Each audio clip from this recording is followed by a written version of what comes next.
Breaking news చూస్తున్నాం. పల్నాడు జిల్లా police శాఖ మరో వివాదంలో చిక్కుకుంది. జిల్లాకు చెందిన పోలీసులు ఇటీవల వరుస వివాదాల్లో నిలుస్తున్న సంగతి తెలిసిందే. తాజాగా వినుకొండలో ఓ మాజీ సర్కిల్ ఇన్స్పెక్టర్ పై లైంగిక దాడి ఆరోపణల కేసు నమోదు కావడం సంచలనంగా మారింది. గతంలో వినుకొండ సీఐగా పనిచేసిన చిన్న మల్లయ్య తనపై అత్యాచారం చేశారంటూ ఓ మహిళ పోలీసులను ఆశ్రయించారు. బాధితురాలి ఫిర్యాదు మేరకు పోలీసులు కేసు నమోదు చేసి దర్యాప్తు చేపట్టారు.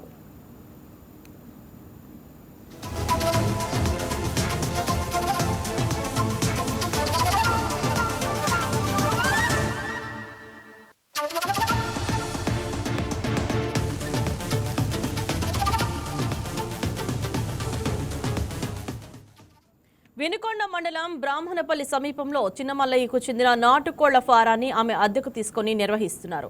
ఈ క్రమంలోనే చిన్నమల్లయ్య తనపై బలవంతంగా లైంగిక దాడికి పాల్పడినట్లు ఆమె తన ఫిర్యాదులో ఆరోపించారు. తనకు న్యాయం చేయాలని కోరుతూ ఆమె ఫిర్యాదు చేశారు. మహిళా ఫిర్యాదును స్వీకరించిన పోలీసులు వెంటనే కేసు నమోదు చేశారు. అనంతరం బాధితురాలిని వైద్య పరీక్షల నిమిత్తం స్థానిక ప్రభుత్వ ఆసుపత్రికి తరలించారు. ఈ కేసు విచారణను ఉన్నతాధికారులు పర్యవేక్షిస్తున్నారు. ఇటీవల సిఐడిలో పనిచేసిన ప్రస్తుతం వీఆర్లో ఉన్న చిన్నమల్లయ్య 2024లో కారంపూడిలో ఓ టీడీపీ నాయకుడిని ఏకంగా గన్తో బెదిరించారు. ఈ వివాదంలో ఆయన్ను వీఆర్కు పంపించారు. ఇదే అంశం గురించి మరిన్ని వివరాలు అందించడానికి మా కరెస్పాండెంట్ కోటేశ్వరరావు ఫోన్ ఇన్ లైన్లో సిద్ధంగా ఉన్నారు. గుడ్ మార్నింగ్ కోటేశ్వరరావు, చెప్పండి, ఈ కేసు గురించి ఇప్పటి వరకు మీ దగ్గర ఉన్న అప్డేట్స్ ఏంటి? Good morning Indraja. పల్నాడు జిల్లా వినుకొండలో మరొక వివాద రహితంగా సిఐ నిన్న అనూహ్యంగా బయటికి రావడం జరిగింది. సిఐ చిన్నమల్లయ్య ఇప్పటికే విఆర్ లో ఉన్నట్లు తెలుస్తుంది. అయితే ఇతను ఉండే స్థానికంగా గతంలో చేసినటువంటి వినుకొండ పోలీస్ స్టేషన్ లో సిఐగా చేశారు, విధులు నిర్వర్తించారు. అదే వినుకొండకు దగ్గరలో ఉన్నటువంటి ఒక గ్రామంలో ఒక లేడీ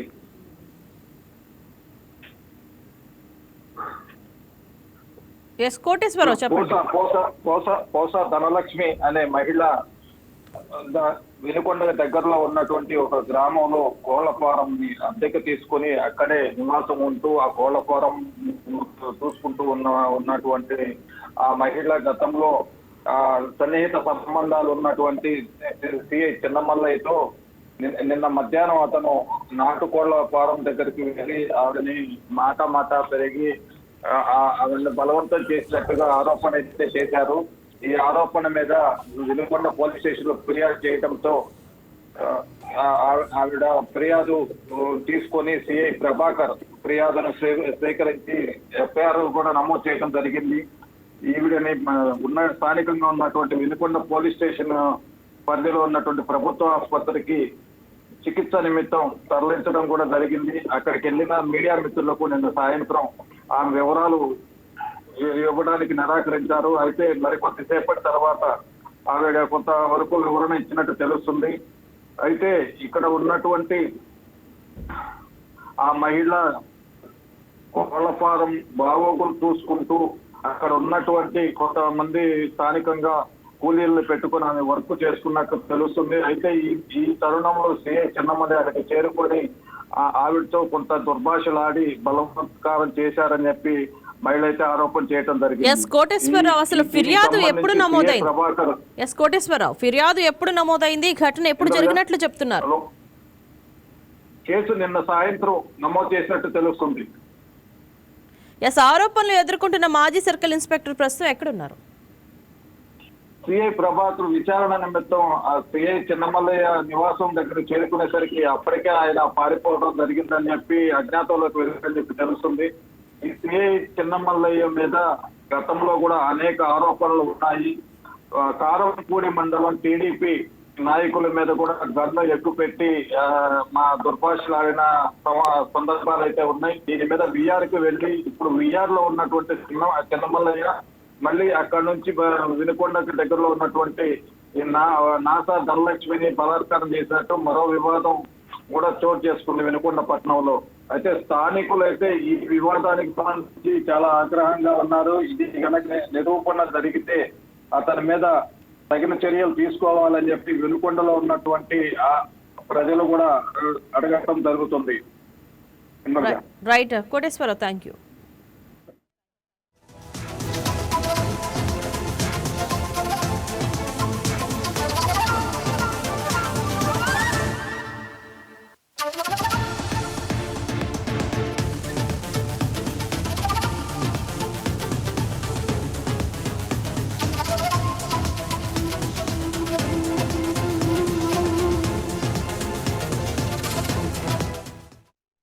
బ్రేకింగ్ న్యూస్ చూస్తున్నాం. ఏపీలో 10వ తరగతి పరీక్షా ఫలితాలు కాసేపట్లో విడుదల కానున్నాయి. విద్యాశాఖ మంత్రి నారా లోకేష్ ఎక్స్ వేదికగా ఉదయం 11 గంటలకు ఫలితాలు విడుదల చేయనున్నారు. విద్యార్థులు పబ్లిక్ పరీక్షలకు సంబంధించిన హాల్ టికెట్ నంబర్తో ఏపీ ప్రభుత్వ వెబ్సైట్ ద్వారా ఫలితాలు తెలుసుకోవచ్చు. ఈ ఏడాది రాష్ట్ర వ్యాప్తంగా సుమారు 6.30 లక్షల మంది విద్యార్థులు పరీక్షలు రాశారు. మార్చి 16 నుంచి ఏప్రిల్ 1 వరకు 10వ పరీక్షలు జరిగాయి. ఈ పరీక్షల ఫలితాల కోసం విద్యార్థులు తల్లిదండ్రులు ఎంతో ఆసక్తిగా ఎదురుచూస్తున్నారు. ఫలితాల విడుదలైన వెంటనే అధికారిక వెబ్సైట్లో హాల్ టికెట్ నంబర్ ఎంటర్ చేసి రిజల్ట్స్ చెక్ చేసుకోవచ్చు.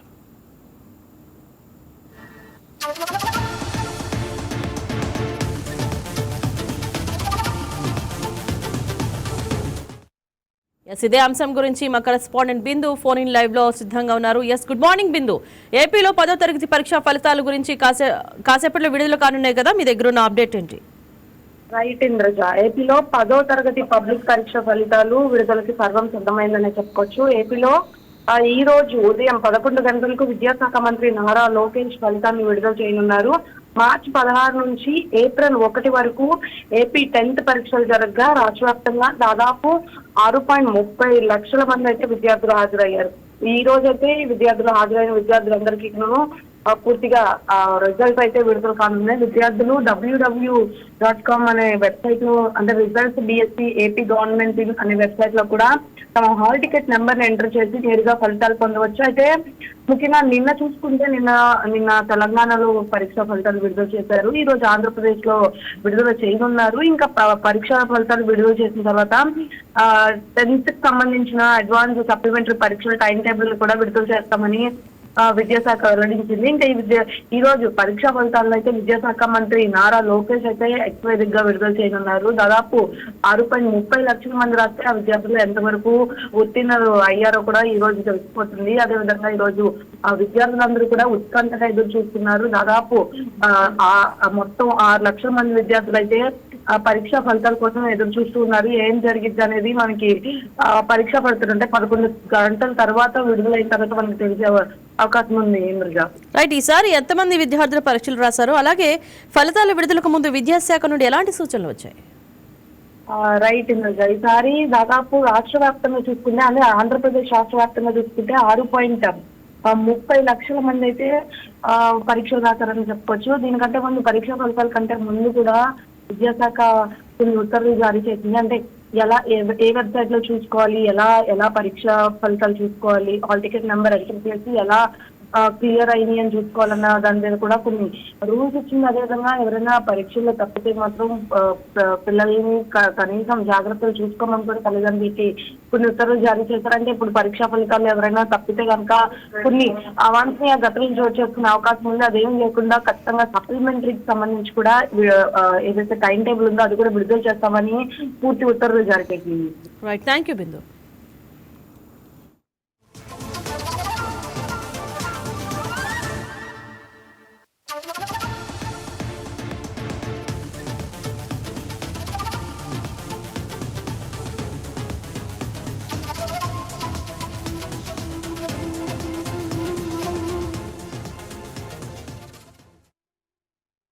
బ్రేకింగ్ న్యూస్ చూస్తున్నాం. దేశమంతా ఆసక్తిని రేకెత్తించిన పశ్చిమ బెంగాల్, తమిళనాడు, అస్సాం, కేరళ, కేంద్ర పాలిత ప్రాంతమైన పుదుచ్చేరి అసెంబ్లీ ఎన్నికల ప్రక్రియ ముగిసింది. ఈ ఎన్నికల ఫలితాలపై ఓటర్ల నాడిని ప్రతిబింబించే ఎగ్జిట్ పోల్ అంచనాలు విడుదలయ్యాయి. 5 ప్రాంతాలలో పోలింగ్ ప్రక్రియ ముగిసిన వెంటనే వివిధ జాతీయ, ప్రాంతీయ సర్వే సంస్థలు తమ విశ్లేషణలను వెల్లడించాయి. అస్సాంలో బీజేపీ కూటమికి స్పష్టమైన మొగ్గు కనిపిస్తోంది. తమిళనాడు, కేరళలోనూ డీఎంకే, యూడీఎఫ్లకు మొగ్గు ఉన్నట్లు తెలుపుతుంది. బెంగాల్లో మమతా బెనర్జీ నాయకత్వంలోని తృణమూల్ కాంగ్రెస్, బీజేపీ మధ్య హోరాహోరీ పోరు ఉందని పేర్కొన్నాయి.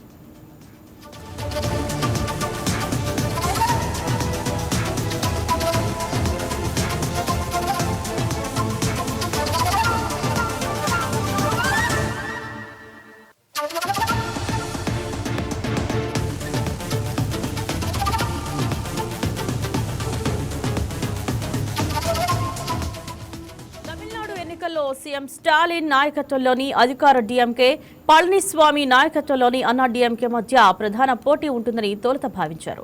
కానీ దళపతి విజయ్ టీవీకే పార్టీ కూడా బలమైన పోటీ ఇచ్చారని తెలుస్తోంది. గతంలో ఎన్నడూ లేని విధంగా తమిళనాడులో రికార్డు స్థాయిలో పోలింగ్ నమోదు కావడంతో ఇది ఎవరికి కలిసొస్తుంది అనేది ఆసక్తికరంగా మారింది. 234 అసెంబ్లీ స్థానాలకు ఒకే విడతలో ఏప్రిల్ 23న పోలింగ్ జరగగా 85% పైగా ఓటింగ్ నమోదైంది.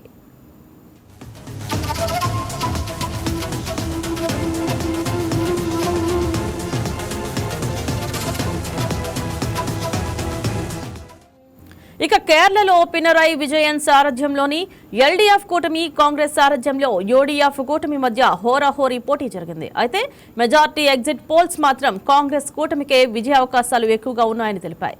కేరళలోని 140 అసెంబ్లీ స్థానాలకు ఏప్రిల్ 23న ఎన్నికలు జరగగా 74% పైగా పోలింగ్ నమోదైంది.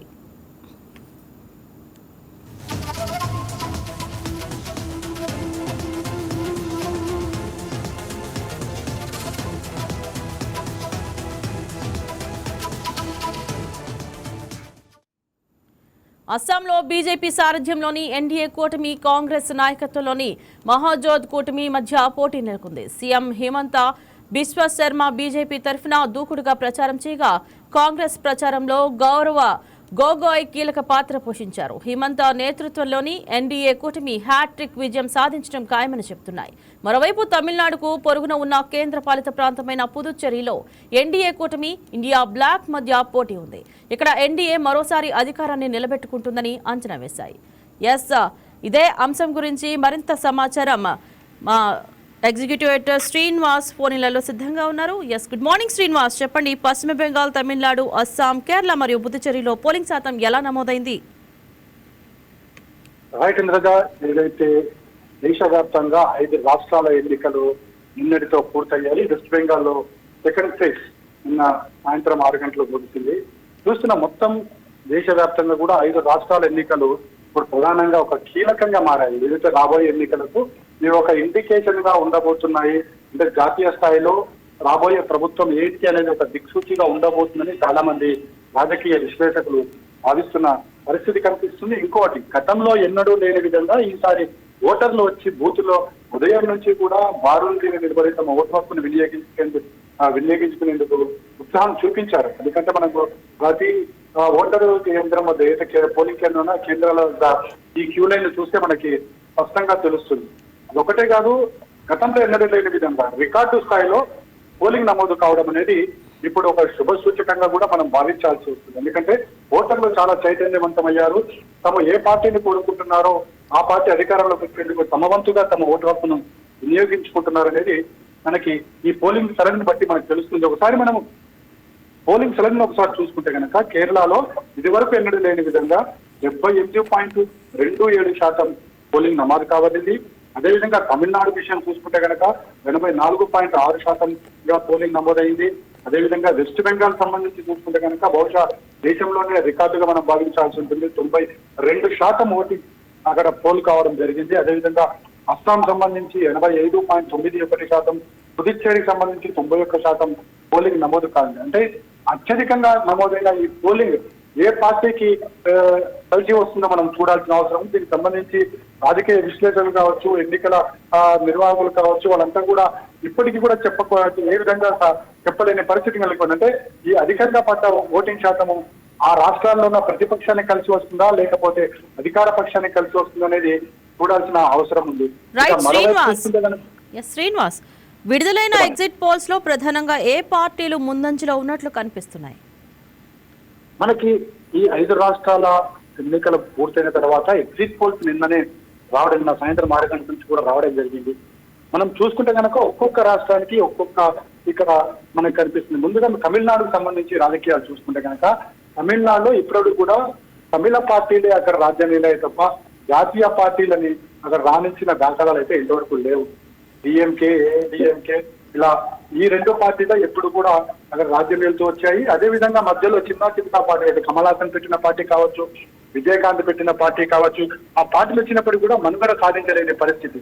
అయితే ఈసారి అందుకు భిన్నంగా టీవీకే ఏదైతే నటుడు విజయ్ పెట్టిన టీవీకే పార్టీ అవుతుందో అది గట్టి పోటీ అయితే ఇచ్చిందని చెప్పేసి విశ్లేషకులు భావిస్తున్నప్పటికీ కూడా ఎగ్జిట్ పోల్స్ ఫలితాల్లో చూసుకుంటే కనుక దాని పర్ఫార్మెన్స్, ఆ పార్టీ పర్ఫార్మెన్స్ అంతగా కనిపించలేదనేది ఇక్కడ స్పష్టంగా కనిపిస్తుంది. అంటే అధికారం చేతికి తీసుకునే స్థాయికి అయితే ఆ పార్టీ తన పర్ఫార్మెన్స్ కనిపించలేదు. కానీ అధికారం కింగ్ మేకర్ గా అయ్యే అవకాశాలు మాత్రం ఇక్కడ ఉన్నాయి అని చెప్పేసి ఈ వచ్చిన ఎగ్జిట్ పోల్స్ వచ్చిన ఫలితాలను బట్టి మనకు అంతరం బట్టి తెలుస్తుంది. అంటే ఈసారి ఎగ్జిట్ పోల్స్ ఫలితాలు తమిళనాడు చూసుకుంటే కనుక ఈ 234 స్థానాలున్న తమిళనాడులో 118 స్థానాలు వస్తే కనుక మ్యాజిక్ ఫిగర్, అంటే 118 స్థానాలు వస్తే ఆ పార్టీ ప్రభుత్వాన్ని ఏర్పాటు చేసే అవకాశం ఉంది. అయితే నిన్న ప్రకటించిన ఎగ్జిట్ పోల్స్ ఫలితాల్లో మ్యాట్రిక్స్ సంస్థ ఏదైతే ఎగ్జిట్ పోల్ నిర్వహించిందో అందులో డిఎంపీకి అత్యధిక స్థానాలకి 122 నుంచి 132 స్థానాలు వస్తాయని చెప్పేసి చెప్పడం జరిగింది. అన్నా డిఎంకేకు 87 నుంచి 100 స్థానాలు, అదేవిధంగా టీవీకే పార్టీ కొత్తగా వచ్చిన విజయ పార్టీ ఏదో అది 10 నుంచి 2 స్థానాలు మాత్రమే వస్తాయని 10 నుంచి 12 స్థానాలు వస్తాయని చెప్పేసి చెప్పడం జరిగింది. పీపుల్స్ పోల్స్ ఇచ్చిన సర్వేలో ఎగ్జిట్ పోల్స్ లో కూడా డిఎంకే అనే మొదటి స్థానం 125 to 145 స్థానాలు డిఎంకే ఖాతాలో వెళ్తాయని, అన్నా డిఎంకేకు 68 నుంచి 30, 65 నుంచి 80 స్థానాలని, టీవీకే పార్టీకి 14 నుంచి 24 స్థానాలని పీపుల్స్ పోల్ పేర్కొంది. ఇక పీమార్క్ ఏదైతే సంస్థ నిర్మించిన దాంట్లో అక్కడ కూడా డిఎంకేనే ముందు స్థానంలో ఉంది. అక్కడ 125 to 145, అన్నా డిఎంకేకి 65 to 85, టీవీకేకు 60 to 26. అదేవిధంగా పీపుల్స్ ఇన్సైట్స్ కూడా డిఎంకేకి పట్టం కట్టింది. అక్కడ కూడా టీవీకే పార్టీ కాస్త 30 నుంచి 40 స్థానాలు కైవసం చేసుకునే అవకాశాలు ఉన్నాయని చెప్పేసి స్పష్టం చేయడం జరిగింది. అంటే దీన్ని బట్టి చూసుకుంటే కనుక తమిళనాడు రాజకీయాల్లో ఎక్కువగా మరోసారి డిఎంకే రెండోసారి అధికారం చేపట్టబోతుంది. అయితే ఇందులో టీవీకే కింగ్ మేకర్ అవుతుందా లేదా అనేది చూడాల్సిన అవసరం ఉంది. అంటే ఇందులో ఏ స్థానాలు మెజారిటీ స్థానాలు 180 స్థానాలు మ్యాజిక్ ఫిగర్ చేరుకోకపోతే కనుక అక్కడ టీవీకే చక్రం తిప్పే అవకాశాలు మనకి స్పష్టంగా కనిపిస్తున్నాయి. దేశంలో రెండో పశ్చిమ బెంగాల్లో ప్రధాన పోటీ ఎవరి మధ్య కనిపిస్తుంది? రైట్, అదే దేశంలో ఇక ప్రధానంగా చూసుకుంటే కనుక వెస్ట్ బెంగాల్ మీదనే ప్రధానంగా అందరి దృష్టి ఉందని చెప్పొచ్చు. ఎందుకంటే అక్కడ బీజీ వర్సెస్ మోదీ అనే విధంగా అక్కడ పోటీ నెలకొన్న పరిస్థితి మనకు వెస్ట్ బెంగాల్లో కనిపిస్తుంది. ఎందుకంటే అక్కడ 294 అసెంబ్లీ స్థానాలు ఉన్నాయి. అందులో 148 స్థానాలు వచ్చిన పార్టీ, మ్యాజిక్ ఫిగర్ వచ్చిన పార్టీ అధికారాన్ని చేస్తుంది. కానీ వెస్ట్ బెంగాల్ సంబంధించి గత ఎన్నికల్లో అంటే 2021 ఎన్నికలు కావచ్చు, 2019 ఎన్నికలు మనం ఒకసారి చూసుకుంటే కనుక అక్కడ అప్పటి నుంచి కూడా అక్కడ బీజేపీ వర్సెస్ టీఎంసీ గానే పోటీ కొనసాగుతున్న పరిస్థితి ఉంది. ప్రతిసారి కూడా బీజేపీ ఎడ్జ్లోకి వచ్చి ఆ అధికారాన్ని చేజార్చుకున్న పరిస్థితి. 2021లో కూడా అధికారంలోకి వస్తుంది అనుకున్నాం, కానీ ఆ అధికారాన్ని కూడా చేజార్చుకున్న పరిస్థితి కనిపించింది. కానీ అక్కడ పరిస్థితులు, ఎన్నికల పరిస్థితులు అయితే కొద్దిగా హింసాత్మకంగా కొనసాగే ప్రమాదం ఉంది అని చెప్పేసి ముందుగానే పచ్చిగట్టిన ఎన్నికల సంఘం అక్కడ కట్టుదిట్టమైన భద్రతా చర్యలు ఏర్పాటు చేయడం జరిగింది. ఎన్ఐఏ దళాల రంగంలో తిప్పడం జరిగింది. అదేవిధంగా అక్కడ ఎస్ఐఆర్ ను అక్కడ అమలు చేయడం జరిగింది. సో అక్కడ ఎన్నికలు కూడా చాలా ఉత్కంఠగా కొనసాగిన పరిస్థితి. నిన్నటి రెండో దఫా ఎన్నికలు ముగిసిన తర్వాత అక్కడ 90% పైగా ఓట్లు నమోదయ్యాయి. అంటే ఇక్కడ కూడా అత్యధికంగా గత 2021 కన్నా ఇక్కడ 10% ఓట్లు అత్యధికంగా నమోదయ్యాయి. ఈ 10% ఓట్లు ఎవరికి పడ్డాయి అనేది కూడా ఇక్కడ చర్చనీయాంశంగా మారింది. అయితే ఈ ఎగ్జిట్ పోల్ ఫలితాలు ఏవైతే ఉన్నాయో ఎగ్జిట్ పోల్ ఫలితాల్లో కూడా ఇక్కడ మనకి వెస్ట్ బెంగాల్ సంబంధించి చాలా అధికార తృణమూల్ కాంగ్రెస్ ఏదైతే తృణమూల్ ఉందో అది 177 నుంచి 187 స్థానాలు కైవసం చేసుకుంటుందని, అదేవిధంగా భాజపా 95 నుంచి 110 స్థానాలు కైవసం చేసుకుంటుందని పీపుల్స్ పార్టీ అంచనా వేసింది. కానీ మరో సంస్థ ఏదైతే నిర్వహించో మ్యాట్రిక్స్ సర్వే నిర్వహించిన దాని ప్రకారం చూసుకుంటే కనుక టీఎంసీ 120 నుంచి 140 స్థానాలు వచ్చినా బీజేపీకి ఇక్కడ అత్యధిక స్థానాలు వస్తున్నాయని చెప్పేసి మ్యాట్రిక్స్ సంస్థ తన సర్వేలో పేర్కొనడం జరిగింది. అదేవిధంగా పీమార్క్ నిర్వహించిన సర్వేలో కూడా బీజేపీని అత్యధిక స్థానాలు అంటే 150 నుంచి 175 స్థానాలు బీజేపీ కైవసం చేసుకుంటుంది. తృణమూల్ 118 నుంచి 138 స్థానాలకే పరిమితం అవుతుందని చెప్పేసి అక్కడ పీమార్క్ సంస్థ తెలియజేసింది. అదేవిధంగా చాణక్య స్ట్రాటజీస్ కూడా చెప్పిన దాన్ని బట్టి చూసుకుంటే కనుక ఇక్కడ కూడా భాజపాకి అత్యధిక స్థానాలు వచ్చే అవకాశం కనిపిస్తుంది. అయితే ఈసారి వెస్ట్ బెంగాల్లో బీజేపీ అధికారంలోకి వచ్చే అవకాశాలు ఎక్కువగా ఉన్నాయి. కానీ అది కూడా నెక్ టు నెక్ అనేది చూడాల్సిన అవసరం ఉంది. ఎందుకంటే ఈ అత్యధికంగా పడ్డ ఓట్ల పరిధి ఏదైతే ఉందో 10% ఓట్లు అది ఎవరికి పడ్డాయనే దాని మీదనే ప్రధానంగా వెస్ట్ బెంగాల్లో అధికారంలోకి వచ్చే పార్టీ మీద డిపెండ్ అయి ఉంటుంది. Indraja. Right Srinivas, exit polls నిజమైతే దేశ రాజకీయాలపై ఎలాంటి ప్రభావం పడుతుంది? అంటే ఎగ్జిట్ పోల్ సంబంధించి మనం చూసుకుంటే కనుక ఎగ్జిట్ పోల్స్ 50% లో కూడా ఎగ్జాక్ట్ పోల్స్ కాలేవు. అంటే మే 4న ఏదైతే ఎగ్జాక్ట్ పోల్స్ బయటికి వస్తాయో దాన్ని బట్టి మనం నిర్ణయించాల్సి ఉంటుంది. కానీ ఇప్పటి వరకు ఉన్న ఎగ్జిట్ పోల్స్ ఫలితాలు బట్టి ప్రీ పోల్స్ కన్నా ఎగ్జిట్ పోల్స్ కాస్త వాస్తవానికి దగ్గరగా ఉంటాయి. ఎందుకంటే ఎన్నికలైన మరుక్షణం ఈ పోల్స్ నిర్వహిస్తారు కాబట్టి, ఎగ్జిట్ పోల్స్ అనేది నిర్వహిస్తుంటారు కాబట్టి అవి వాస్తవానికి దగ్గరగా ఉంటాయనేది చాలా మంది భావిస్తుంటారు. సో కాబట్టి ఏదైతే ఈ ఎగ్జిట్ పోల్ ఫలితాలు ఏవైతున్నాయో దాదాపుగా ఇవి 70 నుంచి 80% ఎగ్జాక్ట్ పోల్స్ గా దగ్గరగానే ఉంటాయనేది అందరూ భావించాల్సి ఉంటుంది. అయితే ఈ ఎగ్జిట్ పోల్ ఫలితాలు ఏవైతున్నాయి ఇవి ఎగ్జాక్ట్ పోల్స్ కి ఈక్వల్ గా ఉంటాయి కనుక ఇవి దేశ రాజకీయాల మీద ప్రభావం చూపిస్తాయి. ఎందుకంటే మనకి ఒకవేళ కనుక వెస్ట్ బెంగాల్లో బీజేపీ అధికారంలోకి వస్తే, అదేవిధంగా అస్సాంలో ఎన్డీఏ కూటమి అధికారంలోకి వచ్చే ఛాన్సెస్ ఉన్నాయి. అదేవిధంగా పుదుచ్చేరిలో కూడా ఇప్పుడున్న సర్వేల ప్రకారం ఎన్డీఏ కూటమికి అంటే బీజేపీ బలపరిచిన పార్టీలే అధికారంలోకి వచ్చే అవకాశం ఉంది. ఇక కేరళకు సంబంధించి యూడీఎఫ్ ఈసారి అధికారంలోకి వచ్చే అవకాశం కనిపిస్తుంది. తమిళనాడుకు సంబంధించి మళ్ళీ డిఎంకేని అధికారంలోకి వచ్చి, అంటే ఈ 5 రాష్ట్రాల ఎన్నికల్లో వెస్ట్ బెంగాల్ అదేవిధంగా మనకి పుదుచ్చేరి, అస్సాం రాష్ట్రాల్లో ఎన్డీఏ కూటమి కనుక మళ్ళీ బలపడితే దేశ రాజకీయాలు మరోసారి ఒక ఆలోచనలో పడే అవకాశం కనిపిస్తుంది. ఎందుకంటే ఇవన్నీ కూడా దేశ రాజకీయాలను ప్రభావితం చేయబోతున్నాయి. ఇవి రాబోయే ఎన్నికలు ఏవైతున్నాయో ఆ రాబోయే ఎన్నికలు కూడా ఖచ్చితంగా ప్రభావం చూపించే అవకాశం మనకి స్పష్టంగా కనిపిస్తుంది. ఎదురుగా రైట్, థ్యాంక్ యూ శ్రీనివాస్.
మంత్రి సత్యకుమార్ యాదవ్ సంతకాన్ని ఫోర్జరీ చేసిన కేసులో 2 వ్యక్తులపై పోలీసులు చీటింగ్ కేసు నమోదు చేశారు. స్టాఫ్ నర్సు బదిలీ పేరుతో లక్షలు వసూలు చేసి నకిలీ లేఖను అందించినట్లు పోలీసులు తెలిపారు. నిందితులు కడప రిమ్స్లో పనిచేస్తున్న స్టాఫ్ నర్సు రమణమ్మను మదనపల్లికి బదిలీ చేయిస్తామని నమ్మబలికి ఆమె భర్త నుండి ₹1,00,000 వసూలు చేశారు. డబ్బు తీసుకున్న తర్వాత వారు మంత్రి సత్యకుమార్ యాదవ్ సంతకాన్ని ఫోర్జరీ చేసి నకిలీ బదిలీ లేఖను బాధితులకు అందజేశారు. బదిలీ లేఖ నకిలీదని తేలడంతో బాధితులు పోలీసులను ఆశ్రయించారు. విచారణలో నిందితులు మంత్రి సత్యకుమార్ సంతకాన్ని ఫోర్జరీ చేసినట్లు తేలింది. దీంతో నిందితులైన తండ్రి కొడుకులు వేణు, శేషాద్రిలను అరెస్ట్ చేశామని కదిరి డీఎస్పీ తెలిపారు. గంగాద్రి, వేణు వీళ్ళిద్దరు తండ్రి కొడుకులు. ఈ వేణు అనే అతను ఇంటర్మీడియట్ చదివినాడు. కంప్యూటర్ గురించి, ఈ టెక్నాలజీ గురించి అవగాహన ఉంది. గంగాద్రి కూడా ఊర్లో పనిచేస్తుంటాడు. అయితే వీళ్ళకు కౌలేపల్లె క్వార్టర్ చెందిన జయచంద్ర, ఇతను వచ్చేసి ఎంపీడీఓ ఆఫీస్ తనకల్లో కంప్యూటర్ ఆపరేటర్. ఈయన భార్య గాలివీడులో ఏఎన్ఎంగా పనిచేస్తుంది. అయితే ఈ గంగాద్రి వచ్చేసి ధర్మవరం వెళ్ళినప్పుడు మినిస్టర్ సత్యకుమార్ యాదవ్ గారితో ఫోటో దిగింటాడు 2-3 సార్లు. అది చూపించి ఈయన భార్య జయచంద్ర భార్య రమణమ్మ ఎవరైతే గాలివీడులో ఏఎన్ఎంగా పనిచేస్తుందో ఆయన ఇబ్బంది పడుతుంటుంది. గాలివీడు నుంచి ఇక్కడ రావాలా పోవాలంటే కూడా తనకల్లకు ట్రాన్స్ఫర్ చేపిస్తాను అని చెప్పేసి, అది మినిస్టర్ గారు చాలా ముఖ్యమని ఆ ఫోటోలు చూపించేసి మాయమాటలతో మోసం చేసి దీనికి డబ్బులు ఖర్చు అవుతాయి అంటారు. ఎంత ఖర్చు అవుతాయంటే సుమారు ₹1,00,000 ఖర్చు అవుతాయి అంటారు. కాకపోతే ₹71,000 జయచంద్ర యొక్క భార్య రమణమ్మ అకౌంట్లోకి వేయించుకుంటారు. వేయించుకున్న తర్వాత వీళ్ళు ట్రాన్స్ఫర్ ఆర్డర్ తెచ్చివ్వలేకపోతే వీళ్ళ నుంచి ఒత్తిడి ఎక్కువైపోతుంది జయచంద్ర నుంచి. మీరేమో డబ్బులు తీసుకున్నారు, ట్రాన్స్ఫర్ ఆర్డర్ ఇవ్వలేదు అని. అప్పుడు వీళ్ళ కొడుకు వచ్చేసి వేణు అనే అబ్బాయి ఆలోచన చేస్తాడు, దీనికి ఆ ట్రాన్స్ఫర్ ఆర్డర్ తయారు చేసి ఇస్తాము, ఆడికి అయిపోతుంది కదా అని. ఆ యొక్క రమణమ్మ యొక్క డీటెయిల్స్, డిపార్ట్మెంటు, ఈ యొక్క మినిస్టర్ గారి యొక్క పేరు ఇవన్నీ రాసి చాట్ జీపీటీలో, ఏఐ టూల్ చాట్ జీపీటీలో ఇస్తే ఒక సర్టిఫికేట్ జనరేట్ అవుతుంది. ఆ సర్టిఫికేట్ వాళ్ళకి ఇస్తాడు. ఇదే సర్టిఫికేట్ చూడండి అని చెప్పేసి ఈ సర్టిఫికేట్ ఇచ్చేసి మీకు ట్రాన్స్ఫర్ ఆర్డర్ వచ్చింది అంటారు. అది చూసి వాళ్ళు నమ్మకంగా వచ్చింది అనుకొని ఈ ఆర్డర్ తీసుకొని వాళ్ళు ఆడిపోతే కాదు, ఇదంతా ఆర్డర్ కాదు, ఫేక్ అని తెలుపుతుంది. ఈ మీడియా ముఖ్యంగా మేము చెప్పేది ఏమంటే ఇటువంటి ఎవరు కూడా నమ్మకూడదు. ఎవరైనా వాళ్ళు అవసరాల కోసం ఏదైనా పని చేపిస్తామంటే డైరెక్ట్గా వాళ్ళే వెళ్ళి మినిస్టర్ గారిని కానీ కలిసి చేసుకోవాలి. అంతేగాని మధ్యవర్తులు నమ్మి చేపిస్తాము, దళారులు నమ్మి డబ్బులు ఇస్తే అట్లా డబ్బులు పోతాయి, పని జరగదు. దయచేసి దళారులను ఎట్టి పరిస్థితుల్లో నమ్మొద్దండి. అవసరాలుంటే ప్రభుత్వ యంత్రాంగాన్ని ఉపయోగించుకోండి, మినిస్టర్ గారిని కలిసొచ్చు, ఏదైతే అధికారులు కూడా కలిసొచ్చు. అంతేగాని దళారుల ద్వారా పోతే పనులు జరగవు. కాబట్టి వీళ్ళు కూడా చెప్తారు. వేణు చెప్పు, వేణు ఎట్లా ఏమేం చేసినావు? రమణమ్మ ఐడెంటిటీ కార్డు పెట్టించుకొని ఏ ద్వారా అది పెట్టి సిగ్నేచర్ తీసుకున్నా సార్. సిగ్నేచర్ ఎట్లా తీసుకున్నావు చెప్పు. చార్జిబిటీలో ఎలిమినేషన్ సిగ్నేచర్ జనరేట్ చేయమంటే అదే జనరేట్ చేసి ఇచ్చింది సార్. ఆ కాపీ వాళ్ళకి ఇచ్చినావు? వాళ్ళకి సెండ్ చేయండి. ఏం చదువుకున్నావు? నీకు చార్జిబిటీ మీద అంత ఐడియా ఉండదు? మామూలుగా యూట్యూబ్లో ఏది కొట్టినా వస్తుందన్న, యూట్యూబ్లోనే చూసి యూట్యూబ్లో చూసి ఏ ద్వారా ఎట్లా జనరేట్ చేయాలో చూసి తెచ్చు.